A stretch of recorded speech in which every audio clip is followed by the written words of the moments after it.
What's going on, guys? I'm Devin Hutcherson with Service-Based Solutions, and I'm fortunate enough to be joined today here with Mr. Robert Cockerell with D&D Insulation out in Texas. And today we're going to be covering quoting insulation jobs and how to appropriately figure out your costs with running your business. Thank you for being here with me. Not a problem. So, yeah, Robert, if you want to get into it, I saw this comment that you had made in Spray Foam Worldwide when it comes to how to appropriately figure out your expenses. And obviously, on this screen here, you've already got this pulled up. If you want to start to dive into where this came from, how you figured out, appropriately pricing, I feel like it's one of the biggest pain points that people in this industry deal with. It is something that is very lacking on knowledge for most everybody. I learned this 15 years ago when I went through my first school dealing with spray foam. That was back when Demolec was still around. And this is what they taught us in order to figure up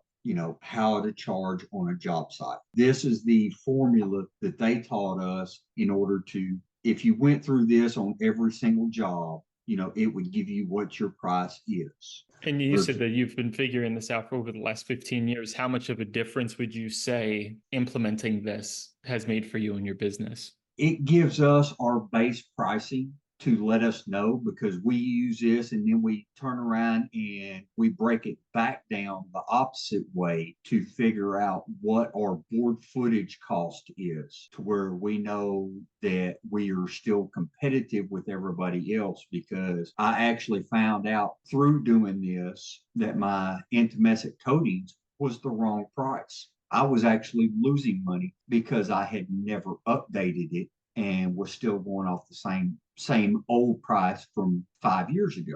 When you get a chemical in, whether it's open cell, whether it's closed cell, whether it's roofing foam, a pour in place foam, and stuff like that, this general formula helps you know what your board footage cost is on that job. And then, with extra calculations and stuff, you can figure out your labor cost, your overhead cost, to make sure that you're, you know, making a profit instead of losing profit. There's a lot of companies out there now that are doing jobs for sprayer pay, as the saying goes. They may go do a job that, requires a full set of chemical, and say they paid $2,500 for that chemical, but they only charged the customer $3,000.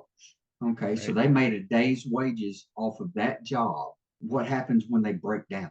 They don't have the money to fix their equipment. They don't have the money to pay their employees. So, and that's what this formula is intended to help with.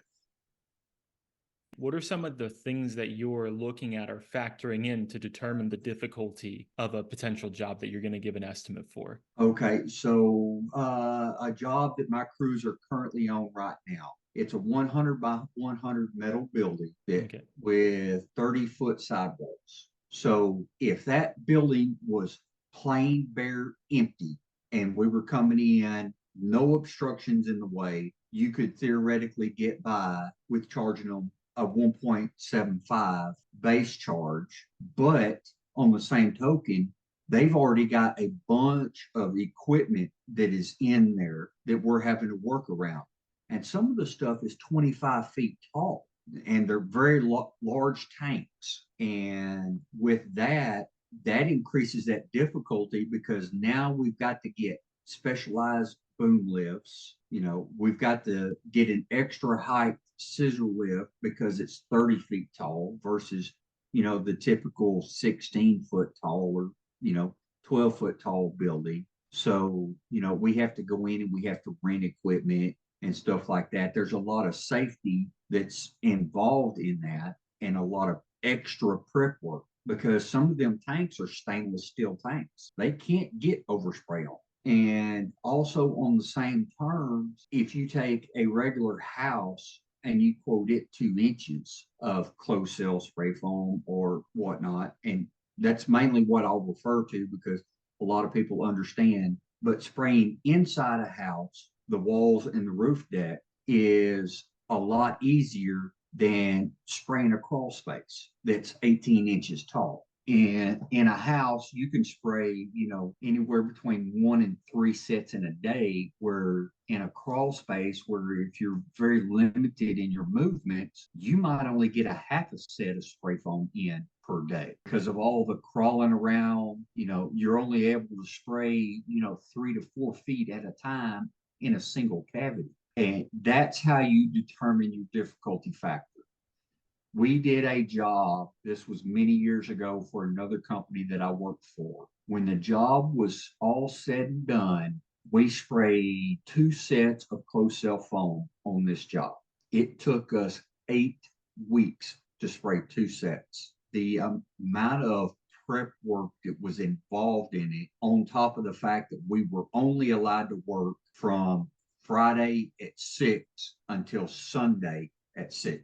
That's the only time we were allowed to spray. 2 sets of foam. That job cost that customer around $115,000. But we had vacuuming that was involved with it. We had a specialized paint that had to be sprayed over it afterwards because of the corrosive nature of that particular type of job. Every time we went out there, we had a minimum of 8 people out there. And I'm crawling around in the rafters, wearing a safety harness, crawling around like a monkey, trying to spray. I would spray, a quarter set of foam per day. If these guys were to, do $1,000 over what their chemical cost is, there was no way that you could have made money off of that job. This setup it's designed to make everybody comparable. Not everybody's price is going to be the same, because an owner operator doesn't have the same overhead cost as someone like me, where I have 9 employees, I've got 5 vehicles, I have a building that I have to pay for, insurances. So there's a lot of different factors into that difficulty that you have to factor in. Right. So you're saying, when looking at something like this, treat it more as like a guide rather than a commandment within the industry. Exactly. For people who say they are the owner operator then, and they have this, and then they are looking to scale, how would you be adjusting your pricing knowing that you're looking to grow the company, but you're not there? You haven't really brought on your employees yet. Like, how are some of the ways that you would start to adjust your pricing or adjust figuring out what your expenses are when it comes to this guide, so that you can start to grow into the company that you want to become? Obviously you would increase the difficulty factor by, and you don't have to do it by much. Obviously, the bigger the job, the bigger the growth is going to be and everything. But it's really surprising to see, if you take, and we'll just do a basis of 1,000 square foot at a difficulty of 1.75. At that, it's $1,750, we'll say. And then if your overhead increases by $150 a month, let's just say, you change that from a difficulty of 1.75 to say 1.9. Okay, so now that's $1,900 for that particular setup. Is it a lot? No, but if you're doing multiple $1,900 jobs, it's an increase of 150 for that one particular job. Well, say you did 10 jobs that month. Well, that's an extra, let's say $150, 10 jobs, that's an extra $1,500 that you made that month. That more than covers that $150 increase in overhead that you had. When you get your basic board footage cost, you can get a general idea of how much each job should cost. We can start going over this, and I can start pointing out the different things and breaking it down. All right, so let's start off with, we're looking at the square footage, which is right up here. That is, you have to break down your square footage for your different thicknesses. Let's go into the thought process of open cell now. So on typical open cell walls, you're going to spray 2x4 kV, 3 to 3.5 inches. On your roof line, you're going to spray 5.5 to 6 inches. So there's two different calculations in that that you have to figure up. If you've got 1,000 square foot of wall space at 3 inches thick, it's going to be your square footage, which is 1,000 times three, which gives you 3,000 board feet. But if you got, and then inversely, if you've got 1,000 square feet of roof line at 6 inches thick, now that's double the board footage. So you've got 6,000 board foot. So now that total job has come up to 6,000 plus 3,000. That's 9,000 board feet on that particular job. So you have to add them separately or figure them up separately and then add them together to be able to figure out all of this. Next thing you're looking at is your board footage, which would be that 9,000, and you divide it by your yield. And that in itself, I've dealt with others that have estimated jobs and stuff like that because I used to do travel phone. I was a gun for hire and everything and been all over the country doing that. I did a particular job up north where that particular customer estimated maximum yield on his phone. That's what he based his calculations off. Never ever base off of maximum yield. You base off the lowest end yield that you can get by with. Closed sale manufacturers typically say they can get 4,000 to 5,000 board feet. Don't use that because there's so many intangibles that you're going to miss on a job site that you're never going to get that actual maximum yield. Bid it at 3,500.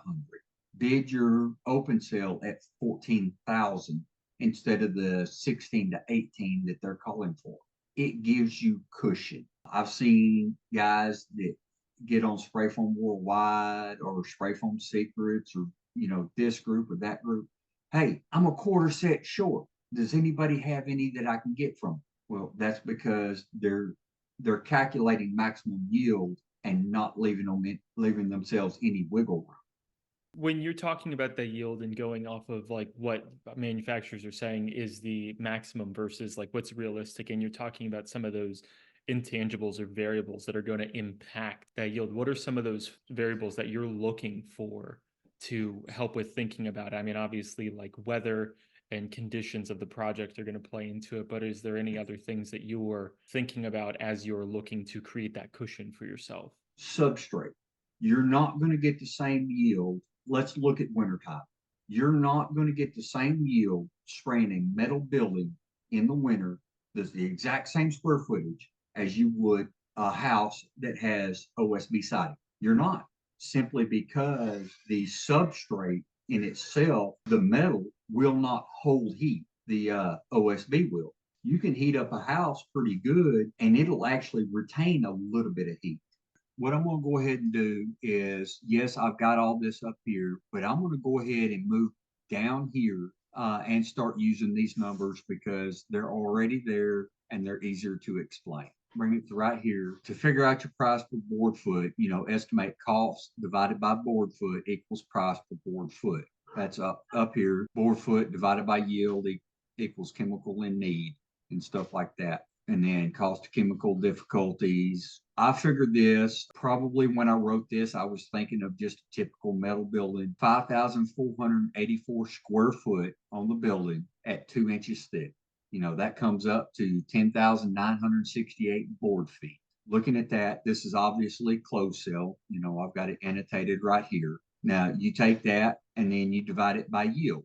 So 10,968 board foot divided by, this is going to be a very good yield because you're spraying 2 inches thick. You can bump up your yield factor a little bit, 4,500 board foot yield per set of chemical. You've also got to take that with a grain of salt because not all manufacturers ship the same amount of chemical in a barrel. For example, there's one manufacturer that if you buy directly from them, when they ship chemical to you, it's 1,051 pound sets. But if you buy it through a distributor, a secondhand distributor, now it's a 975 pound set. So you're losing 75 pounds worth of material. That is going to impact your yield per set of chemical. if you get a 500-pound set of ISO versus a 551-pound set of ISO, that's roughly 5 gallons or so difference in weight. And that changes a lot of the calculations. That's some of the things that you have to learn over time because you don't always know that. And that's another reason why whenever you're buying chemical, you should be measuring your chemical. Because I've been on jobs before where we're sitting there spraying along and I had forgotten to measure. And we're sitting there spraying, and all of a sudden I'm out of chemical. I'm like, what's going on? And I start looking and stuff like that. I wasn't off ratio or anything like that. It's just the manufacturer had a hiccup when they were filling these barrels up. And instead of putting 49, 50 gallons of resin in the barrel, I accidentally got 42 gallons or 35 gallons. I've had that happen. And the only way to know that is by measuring the chemical. And it's like, oh, wait a second. This barrel was short because I'm extra on this barrel. Proper preparation prevents piss poor performance. You know, the 5 P's. A lot of us have grown up hearing that before. If you prep right, prepare right, then you alleviate a lot of the unknown headaches that you're going to have. Obviously, what you've put together here and are sharing with everyone, like this is a resource that's going to help industry wide for people who have been in here for a long time. Maybe they haven't dialed it in as well as they could, or for that next generation of people. And a lot of that issue is these manufacturers and these rig builders in spray foam will sell to anybody. They'll pick a Joe Blow off the side of the road.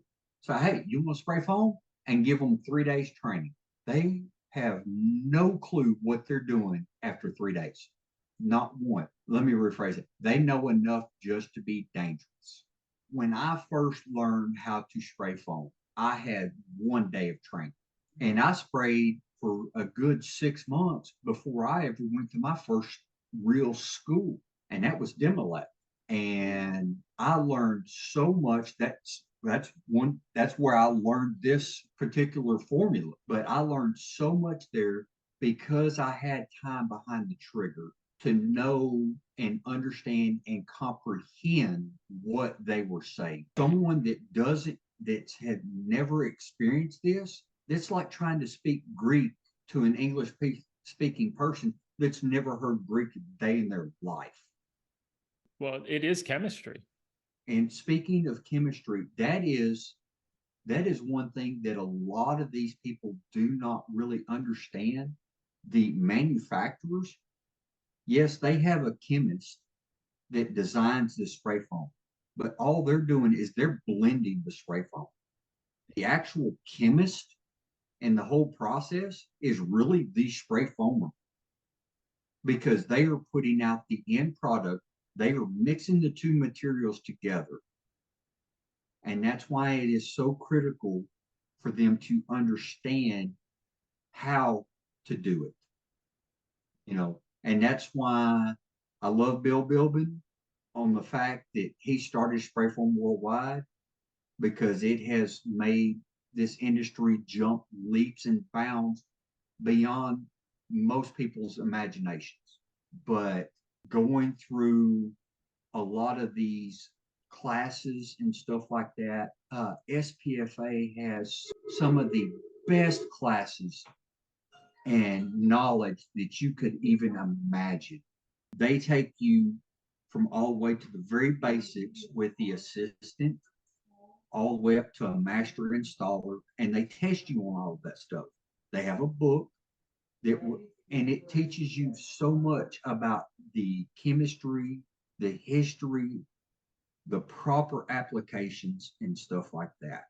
But so let's get back to this. Okay, so we're looking at 10,968 board feet for the total job, and you divide that by 4,500 for your theoretical yield. Like I say, a lot of manufacturers will claim, 5,000 to 6,000 board feet or whatnot. But we're just going to use this because it's on the lower side. You always want to go lower side so it gives you more chemical for that job than what you actually need. that's calling for 2.44 sets of chemical. And if you take that 2.44 times, theoretically, it's 50 gallons. In reality, it's actually 49 gallons per set of chemical. But you multiply the 2.44 times 50, that gives you 122 gallons of chemical. You take that 100 or that 2.44 and you multiply it by how much you're paying in your chemical. Now, this is actually one of the critical parts right here. This number right here, the $2,327.37.5, that includes your taxes that you pay on that chemical. People will sit there and say, "Oh, well, I'm paying 2,100 for chemical." No, you're not. Unless you're tax free, you're not paying 2,100. You're paying 23.27 per set of chemical.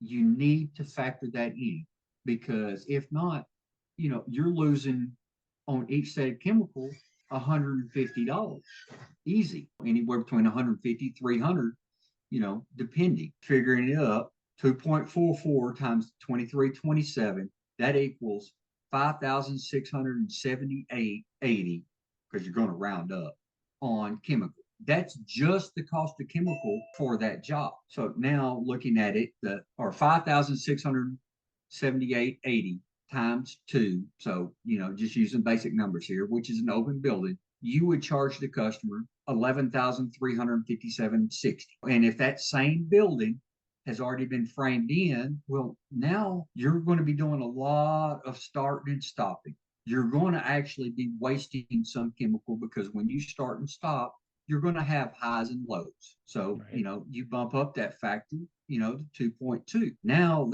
that comes up to 12,493.35.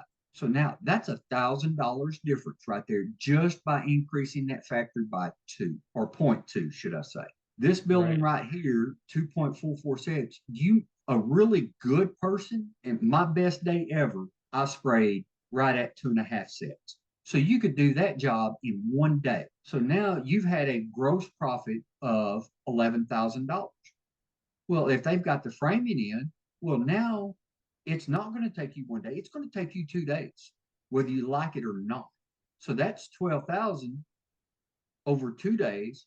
So now your gross daily profit has become $6,000.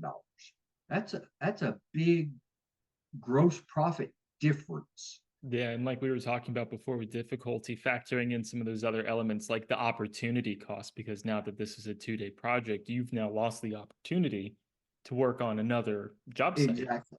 Not only that, but yeah, it calls for 2.44 sets. You can't go to the manufacturer and say, "Okay, well, I need 2.44 sets of chemical." No. No, you're going to have to buy 3 sets of chemical. So if you buy 3 sets of chemical, well, now that's going to cost you $7,000 right there. You take that 11,000 right there, and you automatically subtract $7,000 from that, and that gives you your basic net profit. And then you have to take in consideration your payroll and all that stuff. That's going to come out of your net profit of $4,000. Your overhead costs are different for everybody. Is your vehicle paid off? Are you still paying on it? Is your rig paid off? And you don't want to be on a basic job. You don't want to be so astronomically high that people aren't going to sit there and go with you. But on the same token, you don't want to be so astronomically low that you're losing money on that job and barely making it, because that's how a business fails, is they don't properly price everything. I was sitting there telling you earlier about my DC 315, that my antimessic coating prices, I was 75 cents too low per board foot. That adds And that adds up. it does by quite a bit, Yeah. because that chemical has went up in price 250, and now it's $350 per 5-gallon buckets. And yes, they say that you should be able to get X amount of coverage on that job. I go way low on it. Yeah, they say you're supposed to get 150 square foot per gallon. I don't do that. I do 80 square foot per gallon. And people ask me all the time, well, why do you figure that up? Well, you have wood framing that you're going to be touching. That's extra square footage. If you're in a metal building, you're not just going to paint the foam, you're going to paint the purlins too. Well, that's extra square footage. You've got to figure those intangibles into your costs. Majority of the time, most places around here don't have five, six, seven, 8 rigs. They've got anywhere between 1 and 3 rigs. Like I say, most everybody has between 1 and 3 rigs. They might have anywhere between 1 and 10 employees. So they have to make a certain amount of profit in order to provide for those families. I've got five or six different families that I have to make sure that they get their bills paid. And that's why I use this formula is so that way I'm priced competitively enough that I make a decent profit. And when I make a decent profit, I can pay them gentlemen well. Well, I seen a guy the other day in one of the employment pages saying, well, I'm willing to pay X amount for a sprayer and Y amount for a sprayer and helper. I was making that kind of money 10 years ago. It's like you were saying that it's like that's where it's so that's why this is so important because it's so there are all these other factors that are into Yeah, it. And so if you're that out of tune with the market, like trying to figure out like what's the amount of profit that you're trying to get per rig, that in a yeah, lot of ways it does feel more and more difficult for people to yeah, get started and to scale up. But having a resource like this, I know, is something that a yeah, lot of people in this industry would greatly benefit from. yeah. So And another thing that would, calculate into the difficulty factor. How far away from your shop is that job? Is it 5 miles down the road like the job that we're currently on right now? Or is it 200 miles away? That's a huge difference because now if it's 200 miles away, now you've got to figure in hotel stays, extra money for food for your employees. That's why you've got to look at a lot of that stuff.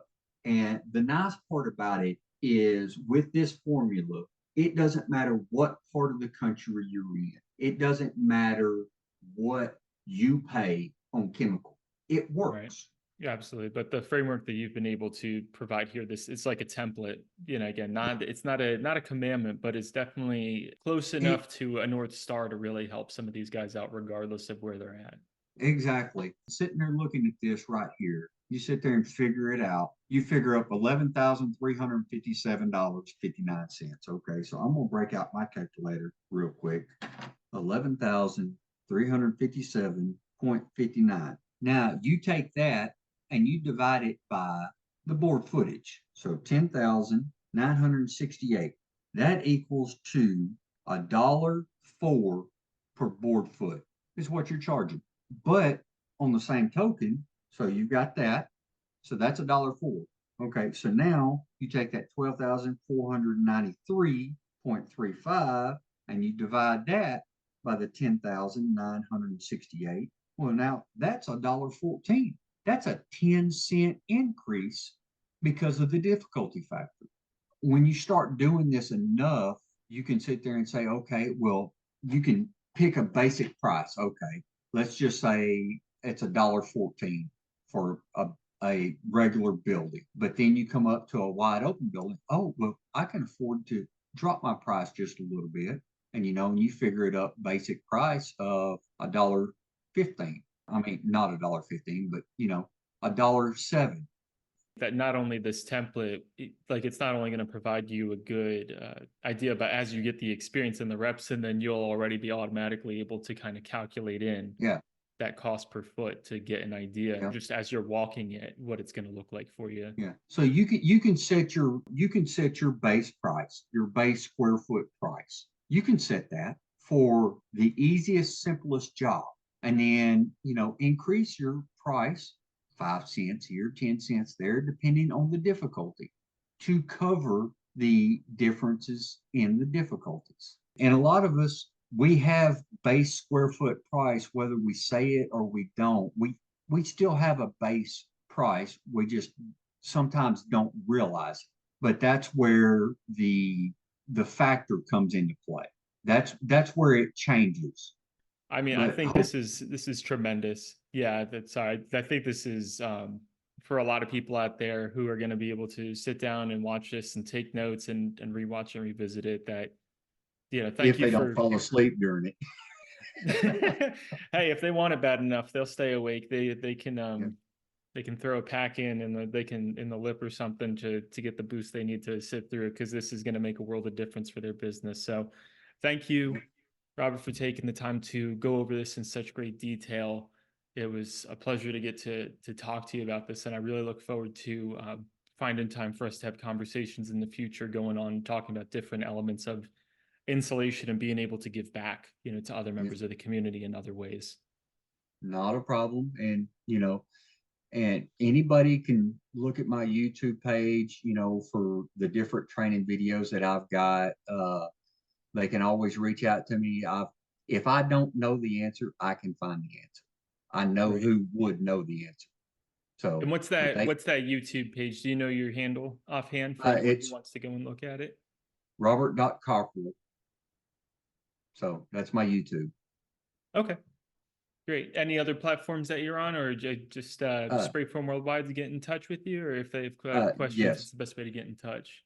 So, I mean, I've got a TikTok, but I don't ever post on it. Instagram, I don't ever post on that either. Uh, they can either reach out to me on YouTube or through Spray Foam Worldwide on Facebook and stuff like that. I'm constantly answering questions for different people. Well, thank you so much, Mr. Robert, for your time for this. Yes, sir.